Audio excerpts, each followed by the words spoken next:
Sega AM3 was an arcade division within Sega responsible for some incredible games. Over the years, they had numerous hits, including the memorable System 32 shooter Jurassic Park, one of the most impressive sprite scaling games of its kind. The following year, they released the Model 2 classic, Sega Rally, to massive critical and commercial success. That same year, they dropped Gunblade New York, the on-rails helicopter gun game that had you battling evil terrorist robots.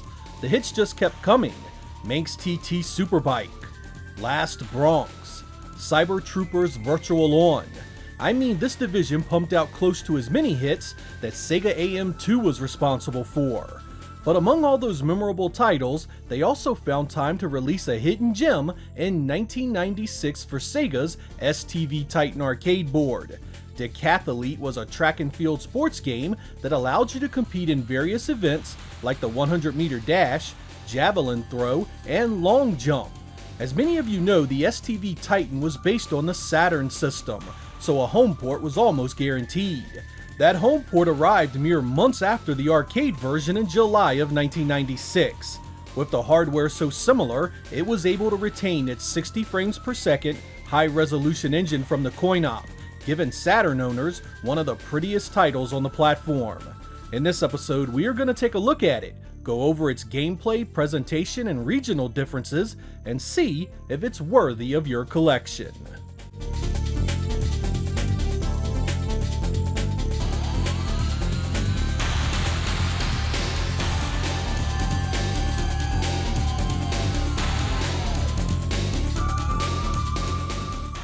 Decathlete is set up very similar to Konami's venerable track and field series. The idea is to pick your competitor from a list of elite athletes, each specializing in a various trait like jumping, throwing, and speed. Once you've made your choice, you have the option of practicing the events, playing the entire set of events regardless of performance, or playing the arcade mode, which sets qualifying times and distances that you must best in order to keep playing. Two players can compete against one another as well. As the name suggests, there is a total of 10 events that you can participate in. Each one plays a bit differently from the other. In the 100-meter dash, finger speed is your most important asset, yet in the hurdles, you must use timing to alternate with that speed by hitting the action button correctly. In some events like the high jump, you not only have to hit the buttons fast, but also time your jump and then further time your joystick movement to get over the bar. This takes much more skill and creates a lot more challenge than you typically see in these kinds of games. You can break out that turbo controller all you want, it's not going to make you a god in every event. Here, timing is often just as important, and all 10 events must be conquered to do well in the arcade mode. This challenge is even more evident when a friend joins you. The importance between nailing the angle of the javelin just 1 degree better can make the difference between winning and losing. And this mix of speed and timing is the hook of Decathlete's gameplay.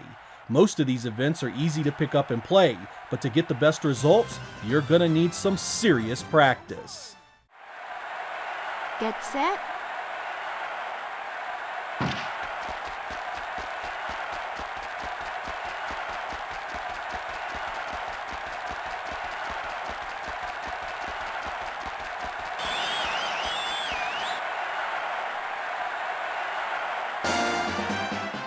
One thing that really impressed my friends and I about this game was its visual presentation.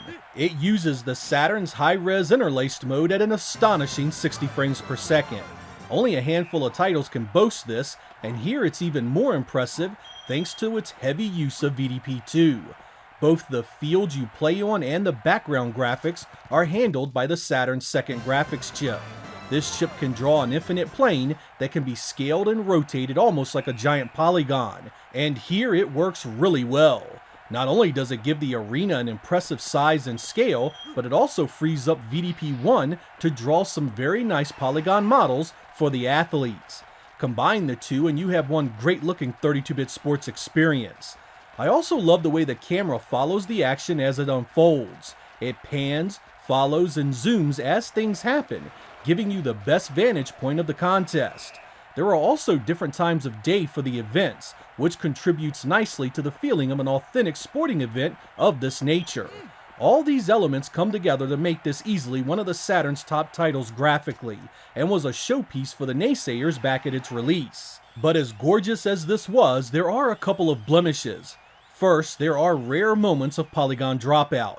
It typically only lasts a couple of seconds, but it breaks immersion and is an eyesore all the same. There are also two-dimensional sprites used for runners during the 1500-meter race. No doubt it was too much to have that many high-quality 3D models on the screen at once, but it still sticks out like a sore thumb. Even so, when VDP-1 and VDP-2 were working together, the Saturn could conjure up some special results, and this beauty was a fine example of that.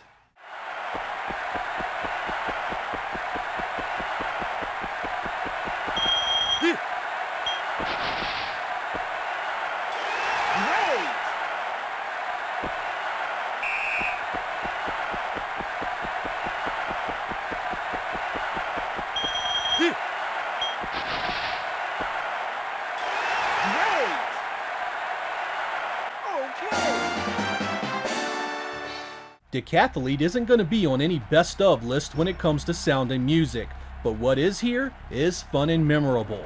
Most events are just ambient crowd noises, but it sounds good and sets the mood quite well. The longer events like the 1500-meter race has actual music during the event, which ends up being quite fitting.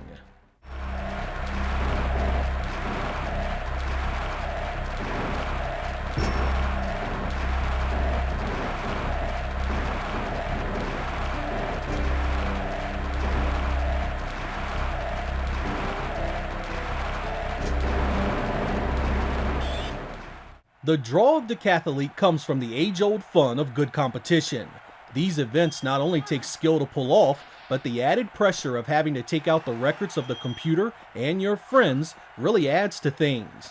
You'll do okay when you first start, but the more time you give, the better you get. The more consistent your timing becomes, the more the challenge will appeal to you. It's very much a sports game for those of you that do not typically play sports games, but can still enjoy it. The pick-up and play appeal is as powerful as any similar release that generation. In truth, it's an almost perfect evolution of the design Konami started years earlier, and frankly, hasn't been done quite as well since. AM3's arcade pedigree was perfect for this kind of game. They created something that can be enjoyed in short bursts, yet would take many hours to master. The addition of world records only served to drive you harder to do better, and I've wasted hours trying to outdo my best results. Among the irritations I'd list for this is the complete removal of Jef Jansens from the US release. Sega of America felt he was a bad mix of racial stereotypes, so he gets the axe. He does appear in the European version under a new name, which itself was called Athlete Kings. I also feel Sega really missed an opportunity to include multi-tap support for 4 or more players. This would have been an incredible party game that could have rivaled the likes of Saturn Bomberman. Almost all of the events play out one athlete at a time, and even the ones that don't could have been made to just go with 2 competitors with the time determining the placement.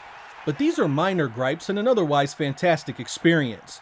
You won't find many sports offerings with this level of pick up and play ease while still being deep enough to hold your attention for the long haul. Nobody made arcade games like Sega, and the home version was just as impressive.